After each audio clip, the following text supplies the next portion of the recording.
Hello everyone, welcome back to Hindi class 7 Hindi में हमारा अव्यय प्रकरण चल रहा था। इसमें हमने क्रिया विशेषण को समझ लिया था। आज की क्लास में हम संबंध बोधक को समझते हुए इसके एक्सरसाइज को कंप्लीट करते हैं। क्रिया विशेषण की एक्सरसाइज आई थिंक आपने कर ली होगी। उसके अभ्यास प्रश्न जो मैंने आपको कल दिए थे वो आपने कंप्लीट कर लिए होंगे। ठीक है, ये वाले अभ्यास प्रश्न थे आपके। इसमें आपको थर्ड और फोर्थ एक्सरसाइज मैंने आपको दी थी। फर्स्ट और सेकंड एक्सरसाइज अभ्यास में मैंने करवाई थी, थर्ड और फोर्थ आपको करनी थी ना, आपने कर ली होगी। आज हम संबंध बोधक समझते हैं। उसके पहले मैं आपको वापस अव्यय के भेद की ओर ले चलती हूँ। अव्यय के 4 भेद होते हैं। सबसे पहले हमने परिभाषा समझी थी ना, फिर उसके बाद क्रिया विशेषण, संबंध बोधक, समुच्चय बोधक और विस्मयादि बोधक ना। तो क्रिया विशेषण को हमने समझ लिया था। क्रिया विशेषण किसे कहते हैं कि जो शब्द क्रिया की विशेषता बताते हैं उन्हें क्रिया विशेषण कहते हैं। क्रिया विशेषण के 4 भेद होते हैं, कालवाचक क्रिया विशेषण, स्थानवाचक क्रिया विशेषण, रीतिवाचक क्रिया विशेषण और परिमाणवाचक क्रिया विशेषण।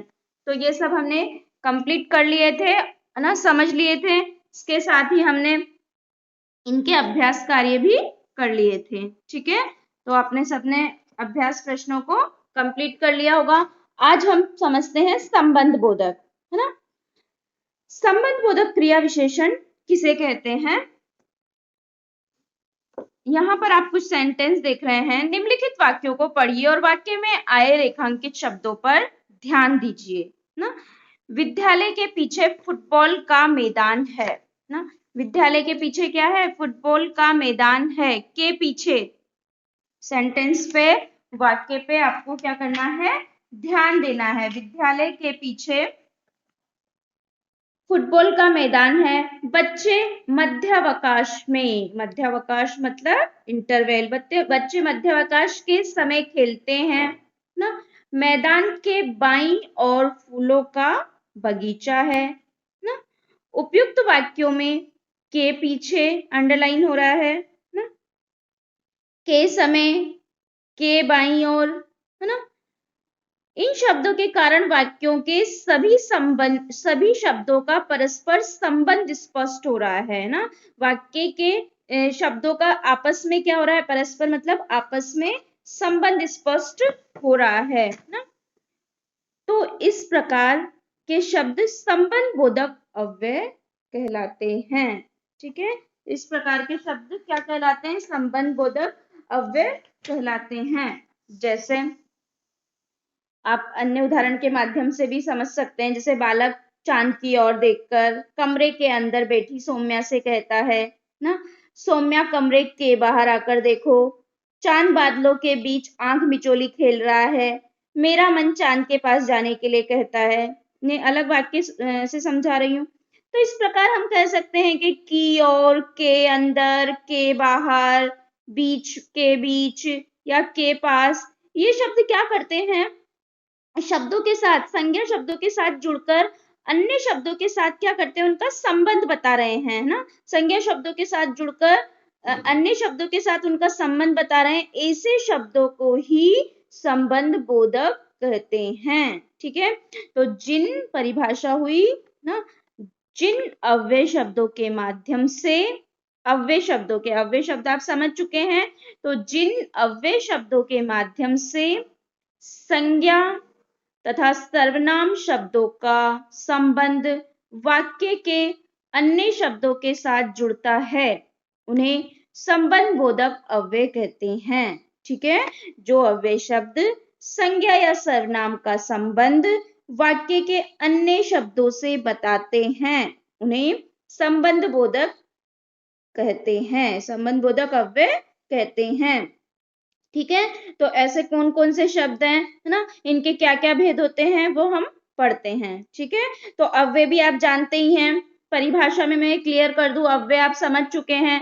तो जिन अव्यय शब्द भी आप समझते हैं, जिन अव्यय शब्दों के माध्यम से, अव्यय शब्द आप समझ चुके हैं। संज्ञा, आप संज्ञा अच्छे से समझ चुके हैं, सर्वनाम को भी आप समझ चुके हैं। तो परिभाषा बिल्कुल क्लियर है कि जो अव्यय शब्द है ना, जो अव्यय शब्द संज्ञा या सर्वनाम का है ना, संज्ञा या सर्वनाम का संबंध है ना, उसका रिलेशन, जो अव्यय शब्द संज्ञा या सर्वनाम का संबंध है ना, उसका रिलेशन वाक्य के, जो पूरा सेंटेंस है, जो वाक्य है, तो वाक्य के अन्य शब्दों के साथ है ना, अन्य शब्दों से बताते हैं ना, उन्हें संबंध बोधक कहते हैं। ठीक है, उदाहरण जैसे विद्यालय के चारों ओर ऊंची दीवार है ना, अब विद्यालय है, उसके चारों ओर है ना क्या है, ऊंची दीवार है ना। घर के भीतर बैठकर पढ़ो ना, के भीतर ना, पढ़ाई के बाद खेलने जाना ना, माता पिता की सेवा के समान कोई कर्म नहीं ना, सड़क के दोनों ओर पेड़ लगवाने हैं ना, बच्चों को पढ़ाने के बराबर कोई धर्म नहीं ना। तो ये सेंटेंस आप ध्यानपूर्वक पढ़ रहे हैं, और सेंटेंस भी हम ले सकते हैं और वाक्य भी ले सकते हैं, जिसमें के बाहर, के पश्चात, के पहले, के पूर्व है ना, के उपरांत, के अंदर, के भीतर है ना, के सामने, दरवाजे के बाहर कोई खड़ा है ना, मैं छत के ऊपर घूमने जा रहा हूँ, या फिर कल रात भर वर्षा होती रही है ना, ये विभक्ति रहित है। शिवानी परिवार सहित घूमने गई, सहित ना, के द्वारा, के बिना है ना, के अतिरिक्त। तो इस तरह जिन शब्दों से हमें क्या है, संबंध बोधक अव्यय शब्द हैं, यह अव्यय शब्द संज्ञा या सर्वनाम शब्दों के बाद आते हैं ना, और उनका वाक्य में, वाक्य के अन्य शब्दों के साथ संबंध बताते हैं। तो संबंध बोधक पदों का प्रयोग के, से आदि के द्वारा किया जाता है। तो अब हम संबंध बोधक के भेद पढ़ते हैं। संबंध बोधक शब्दों को काल, काल यानी समय, स्थान, दिशा, उद्देश्य, कारण, तुलना, विषय आदि के अनुसार विभाजित किया जाता है। ठीक है, तो मतलब अर्थ के अनुसार संबंध बोधक के भेद निम्नलिखित हैं। ठीक है, कौन कौन से भेद होते हैं? कालवाचक, स्थानवाचक, दिशावाचक ना, इसके बाद उद्देश्यवाचक, उद्देश्यवाचक के बाद आपका कारणवाचक है ना, उसमें कारण बताया, उद्देश्य बताया, दिशा बताई है, स्थान ना, कारणवाचक, तुलनावाचक ना, विषयवाचक, समतावाचक, साधनवाचक, और यहाँ पर है ये आपका संग्रह, संघवाचक है ना, और एक संग्रह बोधक भी होता है, और संघवाचक। ठीक है, तो हम इनको डिटेल में समझने की कोशिश करते हैं। कालवाचक ना, काल बोधक या कालवाचक में के बाद है ना, के पश्चात, के पहले, के पूर्व है ना, के उपरांत ना आदि शब्द आते हैं। कालवाचक में इसके बाद, इसके पश्चात, के पूर्व, के उपरांत है ना, इन शब्दों का प्रयोग किया जाता है। कालवाचक में, स्थानवाचक में, स्थानवाचक में के पीछे, के भीतर है ना, के अंदर, के सामने ना, के ऊपर, के बीच में है ना, आदि का प्रयोग किया जाता है। दिशावाचक में की तरफ है ना, की ओर है ना, की तरफ, की ओर, या इधर उधर है ना, के पास, आस पास, के निकट आदि का प्रयोग किया जाता है। उद्देश्यवाचक में, उद्देश्यवाचक में के लिए है ना, के वास्ते ना, इसका उद्देश्य, के लिए, के वास्ते, की खातिर। कारणवाचक में की वजह ना, के कारण, की वजह, के कारण। इसके बाद तुलनावाचक में, तुलना होती है, तुलनावाचक में से बेहतर है ना, से खराब, से बढ़िया है ना, या फिर इसकी भांति है ना, इसकी से बेहतर, से खराब, से बढ़िया। विषयवाचक में के बारे में, के विषय में, ना, के बारे में, के विषय में। समतावाचक में के योग्य, ना, के योग्य, की भांति, के तुल्य, की तरह, ना, की तरह, की भांति, के जैसा, के समान। ठीक है। इसके बाद साधनवाचक में के सहारे, के हाथ, ना, के द्वारा, के माध्यम से, इनका प्रयोग किया जाता है। इसके बाद संघवाचक में के सहचर, ना, के संग, संघवाचक में के सहचर, के संग, के साथ, है ना। इसी तरह संग्रह बोधक भी होता है, भर, तक, सहित, पर्याप्त, है ना। तो ये शब्द क्या है? ये शब्द संबंध बताने का कार्य करते हैं। कालवाचक में समय से संबंध बता रहे हैं, स्थानवाचक, दिशावाचक, उद्देश्यवाचक, ना।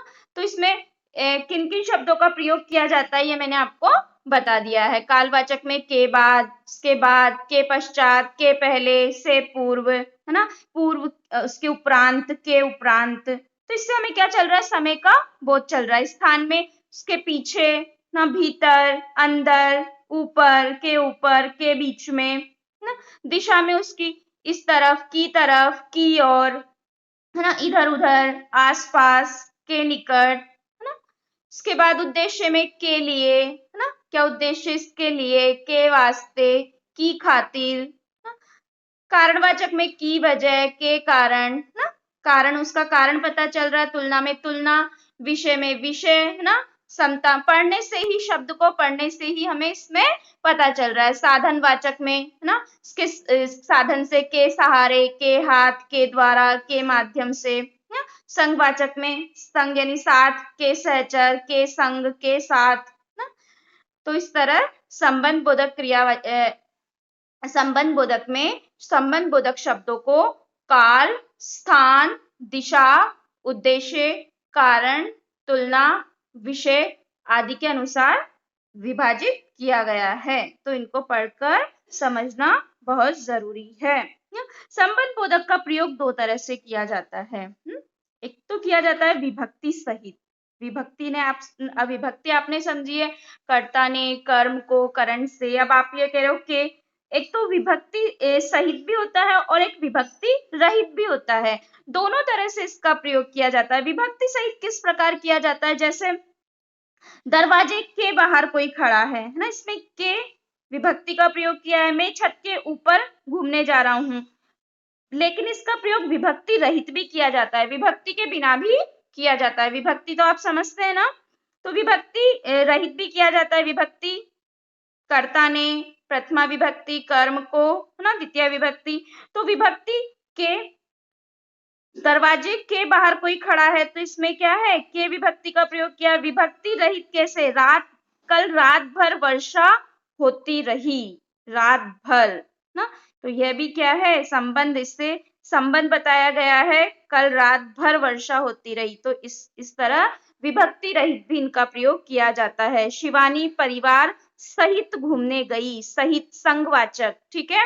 संघवाचक संबंध बोधक आ गया, सहित, के संग, सहित भी इसमें ही आएगा, है ना। तो शिवानी शिवानी परिवार सहित घूमने गई या कल रात भर वर्षा होती रही। तो इस तरह कहने का अर्थ है संबंधवाचक का प्रयोग दो प्रकार से किया जाता है। विभक्ति सहित भी किया जाता है और विभक्ति रहित भी किया जाता है। तो आपने सबसे पहले संबंधवाचक, संबंध बोधक या संबंधवाचक, इसकी अव्यय की परिभाषा समझी, है ना। इसमें किन किन शब्दों का प्रयोग किया जाता है और उसके भेद क्या क्या हैं, ये आपने अच्छे से समझ लिया। अब हम संबंध बोधक तथा क्रिया विशेषण में अंतर, दो हमने अव्यय के चार भेद मैंने आपको समझाए थे। कौन कौन से अव्यय के चार भेद होते हैं? सबसे पहले मैंने आपको बताया था क्रिया विशेषण, ना, क्रिया विशेषण, फिर संबंध बोधक, समुच्चय बोधक, देन विस्मयादि बोधक, ना। तो क्रिया विशेषण को हमने कल पढ़ा, आज हम संबंध बोधक को पढ़ रहे हैं। तो संबंध बोधक तथा क्रिया विशेषण में अंतर को हम पढ़ते हैं। क्या अंतर होता है संबंध बोधक और क्रिया विशेषण में? कि कुछ अव्यय शब्द क्रिया विशेषण और संबंध बोधक दोनों में प्रयोग किए जाते हैं। कुछ अव्यय होते हैं जो क्रिया विशेषण और संबंध बोधक दोनों में प्रयोग किए जाते हैं। जब इनका प्रयोग ना संज्ञा सर्वनाम के साथ होता है तो ये संबंध बोधक कहलाते हैं। ध्यान दीजिए, जब इनका प्रयोग संज्ञा सर्वनाम के साथ होता है ना, तब ये क्या कहलाते हैं? संबंध बोधक कहलाते हैं। और जब इनका प्रयोग क्रिया के साथ होता है तब ये क्रिया विशेषण कहलाते हैं। जैसे ना, अम्मा बाहर खड़ी है ना, या ये क्या है? क्रिया विशेषण। और घर के बाहर अम्मा खड़ी है, तो ये क्या हो गया? संबंध बोधक क्रिया विशेषण। ऐसे कुछ सेंटेंस मैं आपको वर्क में दूंगी तो आपको समझ में आएगा संबंध बोधक तथा क्रिया विशेषण में अंतर क्या है। अंतर पहचान लेना बहुत जरूरी है। अंतर ये है कि इनका प्रयोग संज्ञा और सर्वनाम के साथ होता है तब ये संबंध बोधक कहलाते हैं, है ना। और जब इनका प्रयोग क्रिया के साथ होता है तो ये क्रिया विशेषण कहलाते हैं ना। क्योंकि क्रिया विशेषण की परिभाषा हमने क्या पढ़ी थी? क्रिया विशेषण आपने याद किए, जो शब्द क्रिया की काल संबंधी, है ना। क्रिया विशेषण की सबसे पहले हमने पढ़ी थी कि जो शब्द क्रिया की विशेषता बताते हैं, है ना। इसमें फिर कालवाचक भी आया, स्थानवाचक भी आया, रीतिवाचक भी आया, परिमाणवाचक भी आया। तो जो शब्द क्रिया की विशेषता बताते हैं उन्हें क्रिया विशेषण कहते हैं। तो इसी तरह यहाँ पर होगा कि जो शब्द क्या है, जब इनका प्रयोग क्रिया के साथ होता है तो ये क्रिया विशेषण कहलाते हैं, और इनका संबंध संज्ञा सर्वनाम के साथ होता है तो ये संबंध बोधक कहलाते हैं। जैसे एक उदाहरण के द्वारा आप समझ रहे हैं, यहाँ पर अम्मा बाहर खड़ी है, तो अम्मा बाहर खड़ी है, खड़ी है तो ये क्या है? क्रिया विशेषण। घर के बाहर अम्मा खड़ी है, घर के बाहर से, घर से और अम्मा का संबंध के बाहर से लगाया है, इसलिए यह पहले वाक्य में बाहर शब्द का संबंध क्रिया से है ना। बाहर खड़ी से है जो भी हम कार्य कर रहे हैं, तो पहले वाक्य में बाहर शब्द का संबंध क्रिया से है, अतः यहाँ क्रिया विशेषण है।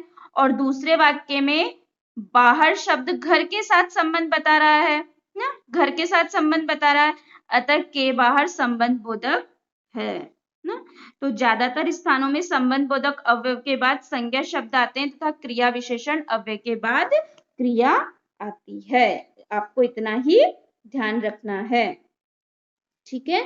तो क्रिया विशेषण को रिवीजन कर, क्रिया विशेषण को हमने पढ़ लिया, संबंध बोधक को हम रिवीजन में कर लेते हैं। संबंध बोधक अव्यय संज्ञा, क्या चीजें ध्यान रखनी है आप मैं पाठ को एक बार रिवीजन कर रही हूँ पूरा। सबसे पहले आपको संबंध बोधक अव्यय संज्ञा और सर्वनाम शब्दों का अन्य शब्दों से जोड़ता है। संबंध बोधक अव्यय संज्ञा और सर्वनाम का संबंध अन्य शब्दों से जोड़ता है, संबंध बोधक में ये याद रखना है। फिर दूसरा पॉइंट ये याद रखना है, संबंध बोधक अव्यय संज्ञा व सर्वनाम से पहले आते हैं। ये जो मैं पॉइंट बता रही हूँ वो ध्यान पूर्वक सुनना ना। संबंध बोधक अव्यय संज्ञा व सर्वनाम से पहले आते हैं ना। संबंध बोधक पदों का प्रयोग के, से, की आदि के साथ किया जाता है। तो संबंध बोधक में आपको तीन बातें विशेष रूप से ध्यान रखनी है। संबंध बोधक अव्यय संज्ञा और सर्वनाम का संबंध अन्य शब्दों से जोड़ता है ना। संबंध बोधक अव्यय संज्ञा सर्वनाम से पहले आते हैं। संबंध बोधक पदों का प्रयोग के, से, की आदि के साथ किया जाता है। इसी तरह मैं क्रिया विशेषण के भी पॉइंट बता देती हूँ क्योंकि हमने आज दोनों को कंप्लीट किया है ना। सबसे पहले क्रिया विशेषण क्रिया की विशेषता बताते हैं ना। क्रिया विशेषण के भेद कालवाचक, स्थानवाचक, रीतिवाचक और परिणामवाचक होते हैं। तो इसी तरह फिर हमने डिटेल में समझ ही लिया था। कालवाचक क्रिया विशेषण क्रिया के समय की विशेषता बताता है। स्थानवाचक क्रिया के स्थान का बोध कराता है। रीतिवाचक क्रिया के ढंग या रीति का बोध कराता है। और परिणामवाचक क्रिया विशेषण क्रिया के परिमाण का बोध कराता है ना, उसके परिमाण का बोध कराता है। तो क्रिया विशेषण और संबंध बोधक को आपको अच्छे से याद रखना है। दोनों हमने आज कंप्लीट किए हैं। अब हम संबंध बोधक की एक्सरसाइज करते हैं। दोनों आशा कर रही हूँ आपको दोनों अच्छे से समझ में आ गए होंगे। अव्यय के दो भेद हमने कंप्लीट किए हैं, क्रिया विशेषण और संबंध बोधक। ये दोनों आपको अच्छे से समझ आ गए हैं। दोनों को मैंने आपको दोहरान भी करवा दिया है। इसमें आपको संबंध बोधक में 3 चीजें याद रखनी है। संबंध बोधक अवयव संज्ञा और सर्वनाम का संबंध अन्य शब्दों से बताते हैं। संबंध बोधक अवयव संज्ञा और सर्वनाम से पहले आते हैं। संबंध बोधक पदों का प्रयोग के, से, की आदि के साथ किया जाता है। ठीक है, अब एक्सरसाइज करते हैं। संबंध बोधक शब्दों से रिक्त स्थानों की पूर्ति कीजिए ना। इस रिक्त स्थान हमें फिल करने संबंध बोधक शब्दों से, उचित संबंध बोधक शब्दों से। जैसे सोचने डैश कुछ करना चाहिए, के बाद या के पीछे नहीं आएगा। सोचने के बाद कुछ करना चाहिए, तो के बाद आपका क्या हो गया, कौन सा भेद है अव्यय का, संबंध बोधक अव्यय का कौन सा भेद है ये, कालवाचक। ठीक है, तो सोचने के बाद कुछ करना चाहिए, है ना। तो इसमें क्या आएगा, के बाद। ख में पेड़ पक्षी बैठे हैं, है ना, तो पेड़ के ऊपर, है ना। अब ऊपर में कौन सा आपका आएगा, मैंने आपको बताया स्थानवाचक। के अंदर, के भीतर, के सामने, के ऊपर, के बीचे, ना, के बीच में। तो पहले में आपका कालवाचक है, दूसरे में के ऊपर आएगा तो स्थानवाचक। पेड़ के ऊपर पक्षी बैठे हैं, तो कौन सा, स्थानवाचक संबंध बोधक। पहले में कालवाचक संबंध बोधक, दूसरे में स्थानवाचक संबंध बोधक, ना। केवल स्वप्न देखने, अब है कि कुछ करो, डैश है कि कुछ करो, के कारण या से बेहतर, तो सेंटेंस कंप्लीट होता है केवल स्वप्न देखने से बेहतर है कि कुछ करो। अब से बेहतर ना किसमें आया था आपका, तुलनावाचक में। ठीक है, इसमें तुलना की गई थी, है ना, तो यहाँ पर केवल स्वप्न देखने से बेहतर है कि कुछ करो, तो ये है हमारा तुलनावाचक संबंध बोधक। ठीक है, इसके बाद है हमारा विद्यालय डैश पुस्तकालय है, तो विद्यालय के अंदर या के नीचे नहीं हो सकता, विद्यालय के अंदर, है ना, तो यह भी हमारा स्थानवाचक को बता रहा है, विद्यालय के अंदर पुस्तकालय है ना, तो स्थानवाचक संबंध बोधक, है ना। विमला डैश 100 रुपए हैं, तो विमला के पास 100 रुपए हैं ना, तो के पास हमारा क्या बता रहा है, के पास, की तरफ, है ना। विमला के पास, विमला के समान नहीं आएगा, विमला के पास 100 रुपए हैं, तो ये हमें दिशा बता रहा है, विमला के पास है ना, की तरफ, इधर उधर, के पास, आसपास, है ना, तो ये हमारा क्या है, की ओर ना, तो ये हमारा दिशा बोधक है। ठीक है, इसके बाद फर्स्ट एक्सरसाइज कंप्लीट हुई, इसके बाद सेकंड, वाक्यों में प्रयुक्त संबंध बोधक छांटकर अलग लिखें। ये आप स्वयं भी छांट सकते हैं, पर मैं आपको बता देती हूँ। ठीक है, इसके वाक्य में प्रयुक्त, जल के बिना जीवन असंभव है, के बिना, है ना। अब इसमें आपका एक होमवर्क हो रहा है, आप इसमें इसका भेद का नाम भी लिखेंगे। मैं आपको सिर्फ अंडरलाइन करके बता रही हूँ। संबंध बोधक, जल के बिना, भगवान के सामने, गुणों के बिना, ना, के बिना, सड़क के किनारे मेरा घर है, तो फर्स्ट में के बिना, सेकंड में के सामने, थर्ड में अगेन के बिना, सड़क के किनारे, सोचने के बाद, खेल के बाद, रात के पश्चात, ना, शिक्षा के बिना, जीवन बेकार है। तो इस तरह आप इनके संबंध बोधक के भेद का नाम भी लिखेंगे इनको छांटकर। और नेक्स्ट एक्सरसाइज है, निम्नलिखित शब्दों का वाक्यों में प्रयोग कीजिए। के पहले, के लिए, की ओर, के पश्चात, के संग, के योग्य और के संग, इनका आपको वाक्य बनाना है ना। इसके बाद आपका संबंध बोधक अव्यय किसे कहते हैं, इसकी आपको यहाँ पर परिभाषा लिखनी है ना। और क्रिया विशेषण तथा संबंध बोधक अव्यय का अंतर एक अन्य उदाहरण के द्वारा स्पष्ट करना है। जो उदाहरण मैंने समझाया है उसके द्वारा नहीं, एक अन्य उदाहरण द्वारा आपको क्रिया विशेषण तथा संबंध बोधक, कितना आपको समझ में आया, इनका क्रिया बोधक और संबंध बोधक अव्यय का आपको अंतर लिखकर और एक उदाहरण अपने मन से बनाना है। यह आज आपका वर्क है। यहाँ पर आपको संबंध बोधक छांटकर भी लिखना है ना। तो आपको अच्छे से समझ आ गया होगा संबंध बोधक और क्रिया विशेषण में अंतर और संबंध बोधक अव्यय की परिभाषा। ये रही आपकी संबंध बोधक अव्यय की परिभाषा। जिन अव्यय शब्दों के माध्यम से, है ना, जिन अव्यय शब्दों के माध्यम से संज्ञा तथा सर्वनाम शब्दों का संबंध वाक्य के अन्य शब्दों के साथ जुड़ता है उन्हें संबंध बोधक अव्यय कहते हैं ना। और इनका अंतर ये रहा, संबंध बोधक तथा क्रिया विशेषण में अंतर ना। संबंध बोधक क्रिया विशेषण में का प्रयोग संज्ञा या सर्वनाम के साथ होता है ना, ये संबंध बोधक कहलाते हैं। और जब इनका प्रयोग क्रिया के साथ होता है तब ये क्रिया विशेषण कहलाते हैं ना। तो आपको अन्य उदाहरण के साथ लिखना है। ठीक है, तो कौन कौन सी एक्सरसाइज आपको नोटबुक में करनी है मैं बता देती हूँ। आप फर्स्ट, सेकंड, थर्ड, फोर्थ, 4 ही एक्सरसाइज यहाँ दी है मैंने। अच्छा, फर्स्ट और सेकंड आप सेकंड, थर्ड, फोर्थ है ना। फर्स्ट रहने देना आप, फिल इन द ब्लैंक्स मत करना। सेकंड में आपको क्या करना है, संबंध बोधक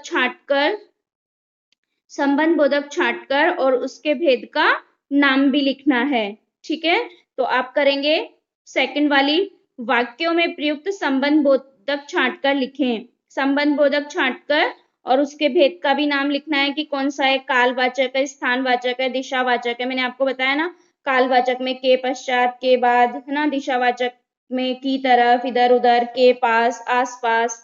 स्थान बोधक में के अंदर, के भीतर ना।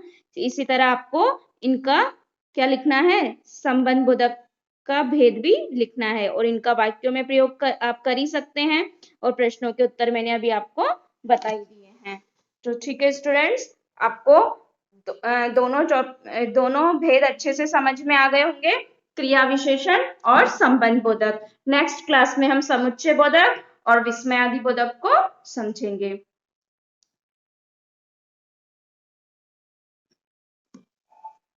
ओके स्टूडेंट्स, तो दोहरान करना और अभ्यास कार्य को समय पर पूरा करना।